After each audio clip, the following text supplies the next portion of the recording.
কি করতেছো? হ্যাঁ, আসনি বালা। দেখো না কি করি, হ্যাঁ, কোম্পানি কাতারে। কাম করি আরি। হ্যাঁ, কাতারে কি অবস্থাতে? কাম কাজ চলেননি? কাতারের অবস্থা কথা কইও না, আমরা তো কাম কাজ মোটামুটি আছে। কোম্পানির অবস্থা কি তাদের? ফ্রি ভিসা মানুষের খবর ফ্রি খবর কি? ভিসার মানুষের তো কি কমো, অনেক মানুষের কাম নাই। হ্যাঁ, আইয়া এই সেই করতেছে বকর সকর। হ্যাঁ, আর দেখো কত গরমের মাঝে কত কষ্টের কাম আমরা করন লাগে। এই যে, হ্যাঁ, এত কষ্টের কাম করেও অনেক সময় মানুষে দেখা গেছে টেয়া পায় না যারা ফ্রি ভিসার কাম করে। তো আলহামদুলিল্লাহ আমরা আছি, কোম্পানিতে আছি। দেখা গেছে 2 টাকা কম হইলেও মাস শেষে স্যালারিটা পাইতেছি।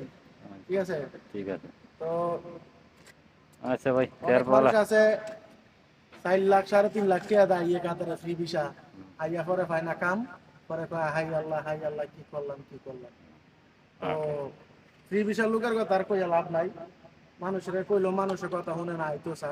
আচ্ছা, তো তারা তারার মতন আইতে দাও, আমরা মতন কাম করতে পারি, ঠিক না? চলো, কাম করো, কাম করো। আচ্ছা, কাম করো। আচ্ছা দাও। আইছে।